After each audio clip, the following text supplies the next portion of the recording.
Awesome. Hello, hello, hello.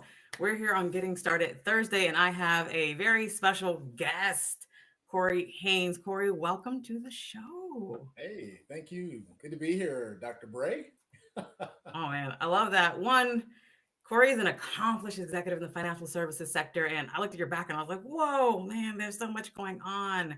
You've been in this sector for quite some time. VP, SVP, director over here. What is it?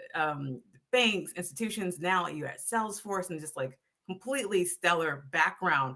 But I'm gonna just start with something we both know: commercial for Yay, go Bears. Bears, go Bears. It seems like Tell the whole even, wide world it's Bear territory. Just make sure they I know mean, it's not a commercial, but it could be. But I love it. You actually, like, your degrees in political economics and industrialized. I love that. that. Societies. It kind of feels like that degree is perfect for this AI space. Like, do you think is what set you up? Like, how did you even get here? Was that part of it? It's pretty good insight. Well, first of all, thank you to be here, Crystal. I think this is great.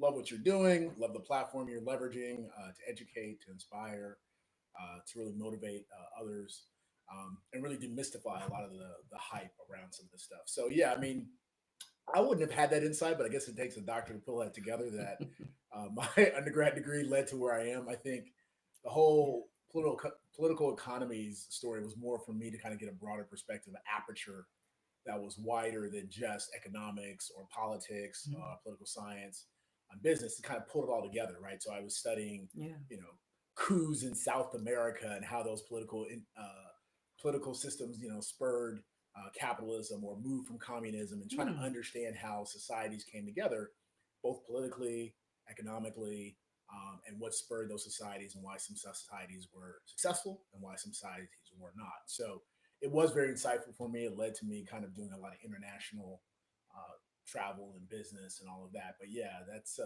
which again, a lot of that undercurrent was technology, right? What Mm-hmm. really advanced those countries was leveraging technology, whether it been industrialization, then the oil boom, then the information boom, right? And now here we are, kind of in this AI boom. So absolutely, I guess that's a foundation. Yeah, oh man, I love that. And then since then, you've led digital strategies, innovations at major financial institutions. Can you share maybe a struggle that you've had then with an emerging technology, like you said beforehand, and how it's kind of helping you shape how you approach this new emerging technology, like AI agents and generative AI in general? Yeah, no, good question. I think in general, like as you get more experience, you start to realize there's so many similarities, right? And you look Mm, for those patterns, those trends, right? Those those waves, so to speak, of kind of like, okay, I've seen that before. This might be new here, but we've been down there before. So I think number one is kind of recognizing that things are new, but there's patterns to that, right? We're humans, we're Yeah. social creatures. We thrive on information communication. So there's some fundamentals that will always make technology help drive or accelerate those. And I always look at Hmm. technology as a tool, right? It is a tool. Just like, a hammer and a nail was a tool, then you got a power drill. Yeah. So those things are just tools, right? They got more advanced, but they were doing the same thing, building and creating. They just created more scale. They made it more efficient. They made it faster, right? But it didn't fundamentally change building.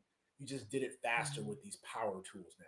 I see AI is kind of the same thing, and the internet, kind of before that, mobile kind of in between, is that Hmm. these were things that were getting us more information and tools to get more information to communicate better or to understand better or to make better decisions, right? Um, Mobile allowed us to take that and move it around, right? And take that same information and move around to different areas, right? The cloud came in and like, hey, you don't have to access all your data on this device or desktop. You can access it through the internet and wherever you Hmm. are, pull your information in.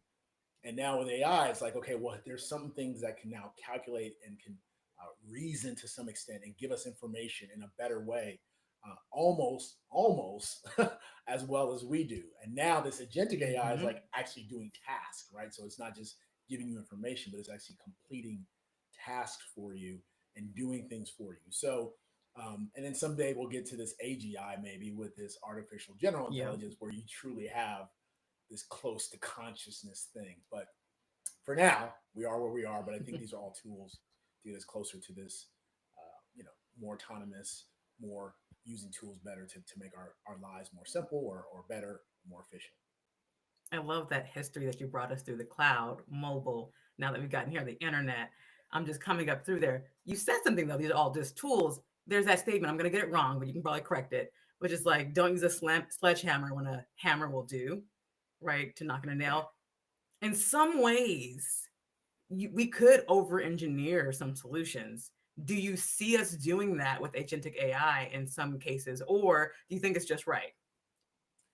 Absolutely. I mean, we're human, right? There's always going to be someone's going to abuse it, right? We have this Hmm. throughout history, as I said, from the simple things as tools. People use those for weapons, right? You can hammer and nail. You can use a Yep. hammer as a weapon, right? And so take that all the way to what we've seen today with internet, mobile. All of that has had negative and positive effects, right? So social media is great, and then it goes Mm. negative. And so there's always going to be that thing. I think what I am at least not comforted, but at least I see some opportunity is that we're seeing the opportunity where people are putting ethics before it. They're trying to make sure Hmm. there's governance. They're trying to put structures in place. I don't think we did that well with social media, right? It was just like, oh, this is great. Mm. And we just thought it was, and then we're seeing the effects of depression and people don't, people are having, suicidal issues and all these things that are coming with it Mm. because we didn't have those guardrails in place. I think with AI, at least we're talking about it and putting Yeah. structures in place. Doesn't mean we're going to pay attention to them because capitalism always kind of prevails. But It I wins. do hope that we do put the guardrails in place and kind of limit and not get the sledgehammer effect, as you're saying. Which is great because you've come from the financial services perspective. When you say limit, guardrails, compliance, regulation, do you think even where you are now, or do you think there should be more robust regulation, or do you think we're hitting it right with the current, I think, agentic AI, it was Yeah, Agent Force, Salesforce? Do you think we're doing yeah, that right? yeah. I mean, look, I mean, I don't want to, look, I work for this company. I love what we're doing. I think we're doing it the best way possible at this moment, right? And what I mean by that is that we have an ethics board. We have Mm. really these what we call trust layers, where we're trying to make sure that when we send information, we mask it. We're trying to have toxicity levels where we kind of let Mm. things be known that hey, this might not be good information. So we're trying to do all that in place and also use that customer's information, not an open LLM, so more of a private Mm. LLM to say, here's your data and here's what we assess from your data versus the global world, and what's going on. Because when you open it up, that's when you get hallucinations. You're only good as your data, Yep. right? These are basically machines absorbing large amounts of data and giving you something back. So again, the analogy, garbage in, garbage out. So Yeah. I think we're trying to do the best we can with this. And I think what heartens me is that um, we're always trying to hear from our customers about what's working, what's not, right? And so Mm, we're always trying to see, okay, how do we scale this? How do we limit this? How do we go from proof of concept to live? And so financial services, one of the great things that they saw to help their customers, which I thought was a great use case, is they wanted to make sure that after I had a conversation with you in a wealth advisory way, like I'm helping you with your business plan or your wealth plan, there's a lot of notes that take place. Like there's a lot of mhm. conversation. You're telling me your goals and all of that. And so, how can you use this agent to not only summarize that, but also make action plans from that? So it's great to know Mhm. what we talked about, but what was the action? I was going to follow up, look at this mutual fund. I was going to follow up, look into this estate planning for you. I was going to follow up and do this. And so, having the agentic AI to be able to actually take the information and make tasks from it, then track your tasks, and then also do other agents where it can be hierarchical to assign minions, like smaller agents, to do more tasks. Like, okay, look at the return on this portfolio for 10 years. Is this right for Crystal over her 10-year horizon? That's great. Those are awesome tools that can give you the right information to be able to plan your future that maybe a person couldn't do at scale, right? Yeah. So this is really a good opportunity that I see. Uh-oh. Yeah. I heard you the whole time. The internet a little iffy, but I heard you the whole time. It's fantastic. Did you And lose something me? came Oh up. my God. No, I can hear you. Can you hear me? I think he'll come in very soon. Maybe, maybe not. Okay. Is my connection going bad? It was, but I can hear you. So let me. My fault. And make sure I'm decoupled from everything. No, you're fine. You're fine. One of the things, like while we're waiting for your connection, I know Craig said go Bears, which Craig, awesome. And All then right. Marquise Carroll, who is on security in a lot of ways, said technology is a very, very good tool. So Yeah. I definitely see some of those in play there. Question is, can you hear me now? I can hear you now. You sound great. Okay, perfect, perfect. We're back. So as we can see, let's go cybersecurity for a little bit. Because you kind of mentioned Uh-oh. some of it with the trust layers, Yeah. right? And maybe building that into it. Well, maybe even the go-to-market strategy for like financial services. How do you feel with agentic AI opening up a customer's data set to something that can action on it? Where is the security layer there? Like, how do you sell that in terms of security? Yeah, I mean, I think, look, we're in this phase where I don't think anything is ever going to be perfectly locked down, right? It's just, Mm, there's too many opportunities as information is going back and forth. I think what we need is the ability to create authenticity of, is this real or not, right? And I think yeah.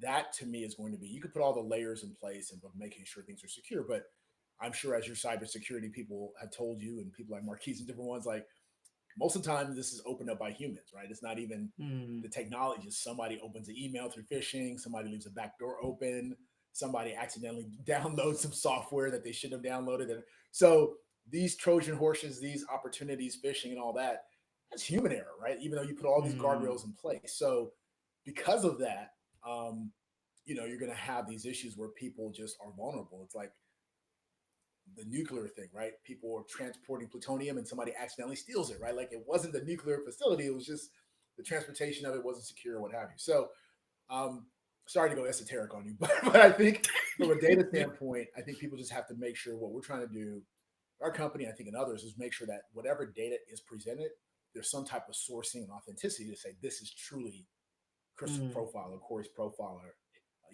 my data, versus stolen data or inaccurate data or what have you. So I think that's just the world we live in with technology and the cloud. We're just going to have to get used to not having 100% lockdown Fort Knox, but making sure that things are authentic, and making sure that things are true based on sources and where they came from, et cetera. Well, that's interesting because this came up. I was reading an article yesterday. LinkedIn has a new list of like skills on the rise, and one of them is like AI literacy. As you said, like it's typically human error in a lot of ways, whether it's a forced error on purpose, but it's a human intervention. Given that I'm sure you've led many teams in terms of building skill Yeah. sets, knowing that this compliance angle, this regulation angle, like you're in the go-to-market space, but AI literacy, how would you help someone looking in their career saying, what should I learn now? Right? Yeah. I think you can hear me okay? Good. So Hmm. I think one of the things is you have to touch it, right? And I think this Mm, is one of the things that always hurts us is that we opine from the bleacher seats, right? Like this is terrible. mm, It's like the yep. sports commentators, right? They don't play the game, but they always have something to say about the game and about the players, And right? can be They entertaining don't work too. hard enough. They don't shoot hard enough. They can't, Yeah. but they're not out there doing it, right? They're not out there Hmm. running around, hurt or whatever, and trying to, still be professional.